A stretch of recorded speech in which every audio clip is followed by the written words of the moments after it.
A aula de hoje está no fascículo número 12 do telecurso 2º grau.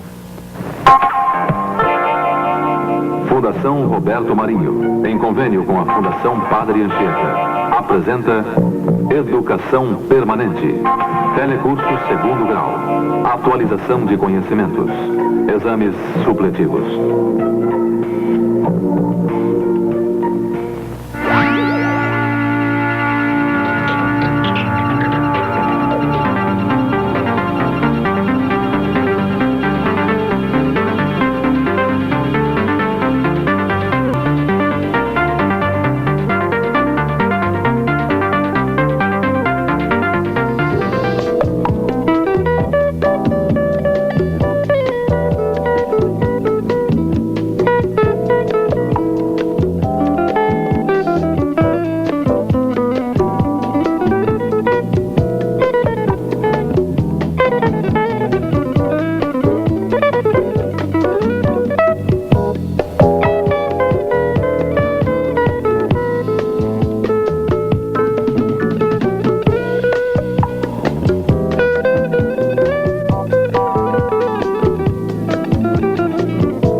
Você pode observar duas panelas iguais, durante o mesmo tempo, sob a mesma intensidade de fogo.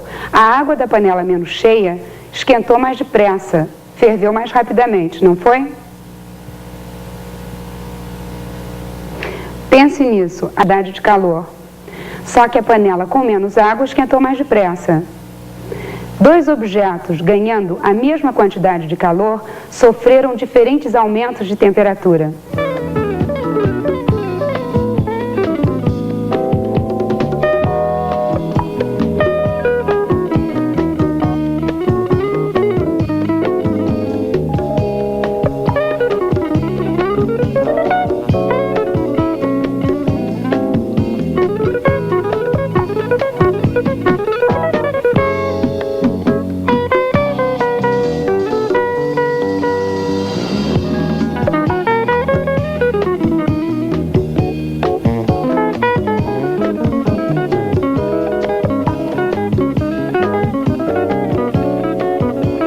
Estes dois objetos receberam calor da mesma fonte, só que um derreteu mais depressa. Este é o nosso tema de hoje. Nós vamos analisar as diferentes variações de temperatura dos objetos quando eles ganham ou perdem calor. Aliás, a palavra calor sempre esteve associada à mudança de temperatura. Os objetos esfriam quando perdem calor e esquentam quando ganham calor. Mas o que é o calor? Até o século passado, pensava-se que o calor fosse uma substância, um fluido, assim como o ar. Este fluido era chamado de calórico. Segundo a teoria do calórico, se tivéssemos, por exemplo, água quente e água fria, a água quente possuiria maior quantidade de calórico.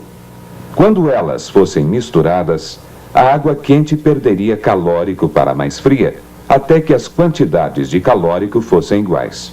Mas essa teoria não conseguia explicar algumas coisas.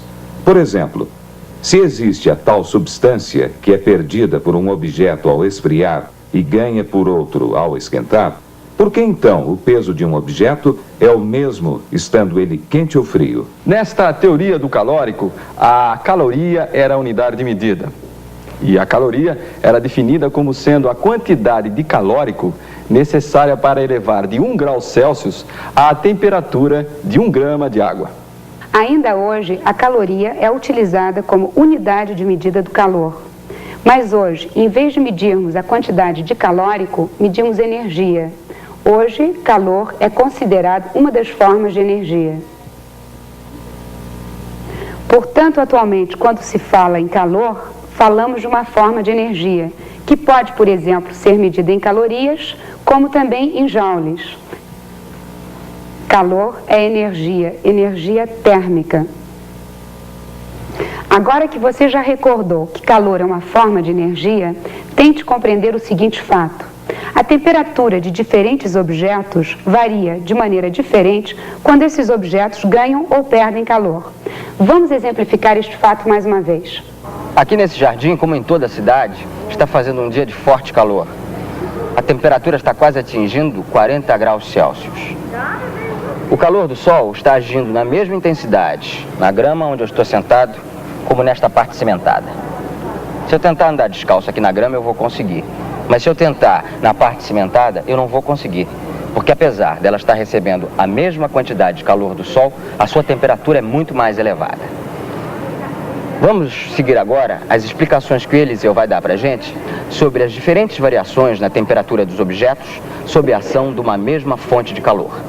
Essa placa de alumínio de 200 gramas e essa quantidade de água, cuja massa é 400 gramas, estão à mesma temperatura, estão à temperatura do ar ambiente, já que elas estão no ar há algum tempo e, portanto, estão em equilíbrio térmico com ele.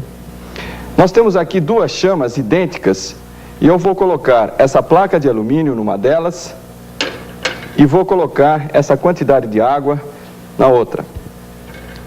E vou marcar o tempo de 2 minutos.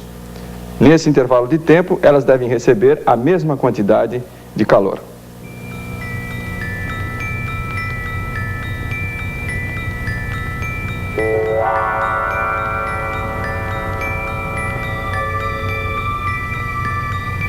Veja então que passados 2 minutos, ainda eu aguento enfiar a mão na água. Ela está um pouco quente, mas ainda dá para aguentar. Mas repare o que acontece com essa placa de alumínio se eu pingar água sobre ela. Como você pode ver, a água ferve ao simples contato.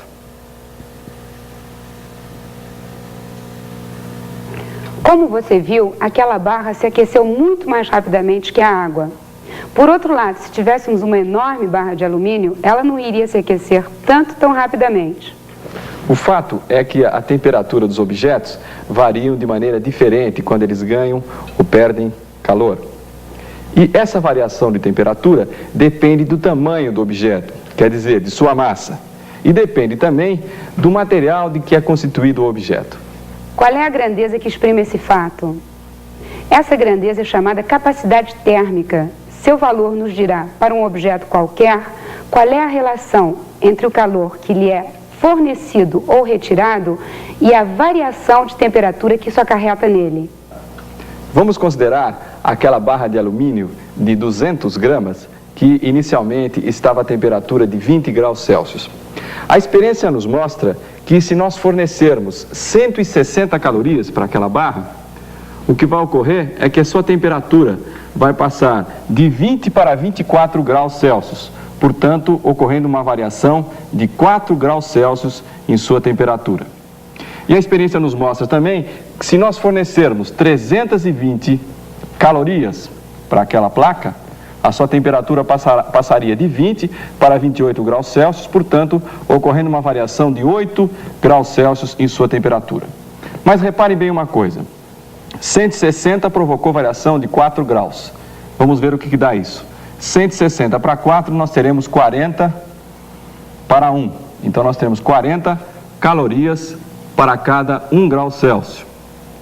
E aqui nós também teríamos isso, 320 para 8, nós teremos então 40 para 1. Então, 40 calorias para cada grau Celsius. E esse valor, 40 calorias para cada 1 grau Celsius, é que nós chamamos de capacidade térmica daquela placa de alumínio. Então, nós podemos dizer que a capacidade térmica da placa de alumínio, que nós vamos simbolizar pela letra C maiúsculo, é igual a 40 calorias por grau Celsius. E eu cheguei a esse resultado fazendo o seguinte, fazendo o quociente entre a quantidade de calor fornecida e a variação de temperatura respectiva. Então, esta relação me dá a capacidade térmica de um corpo.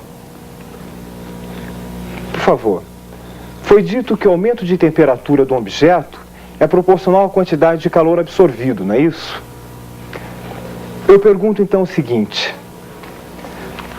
a diminuição de temperatura do objeto é também proporcional à quantidade de calor que ele perde quando esfria?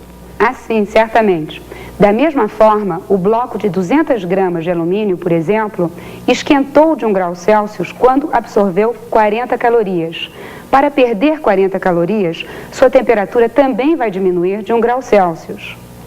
Nós vimos que a capacidade térmica de um objeto ou de um corpo pode ser dada pela seguinte relação.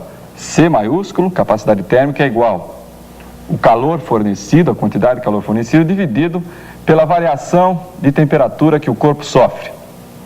Assim, nós, agora há pouco, calculamos a capacidade térmica daquela placa de alumínio e nós encontramos 40 calorias por grau Celsius.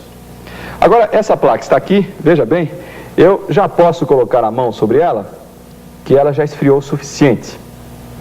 A capacidade térmica dessa placa de alumínio, como nós calculamos, é de 40 calorias por grau Celsius. Isso significa que para aquecê-la, ou para que a sua temperatura se eleve de 1 grau, é necessário que seja fornecida 40 calorias à placa.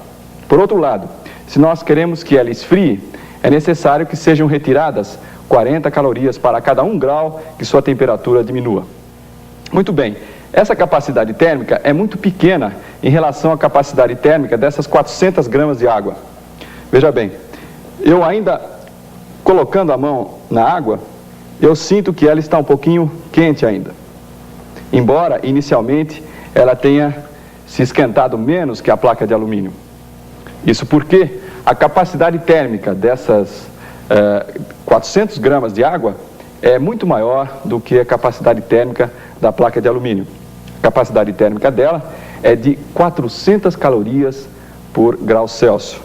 Isso significa que para cada 1 grau que sua temperatura varie, é necessário fornecer ou retirar 400 calorias. Portanto, é muito mais difícil aquecer a água e também é muito mais difícil esfriá-la. Repetindo, esta relação entre o calor ganho ou perdido pelo objeto com o aumento ou a diminuição da temperatura deste objeto é a chamada capacidade térmica. Esta capacidade térmica corresponde à quantidade de calor que é necessária dar ou tirar do objeto para que sua temperatura varie de 1 grau Celsius.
Dessa vez, nosso amigo acertou.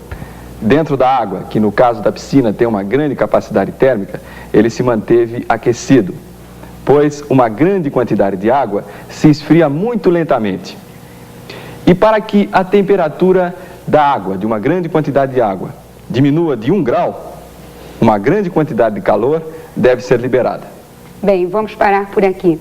Com as informações que você obteve no programa de hoje e com outras que estão no fascículo, você certamente saberá responder a nossa pergunta de hoje. Por que a areia de uma praia é mais quente do que a água de dia e mais fria do que a água de noite?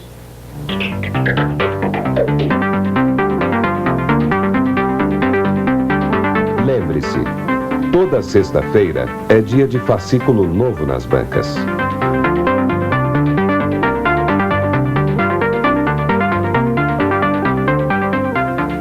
Os fascículos atrasados podem ser adquiridos pelo reembolso postal. Escreva para o telecurso. Caixa Postal 54-151, São Paulo.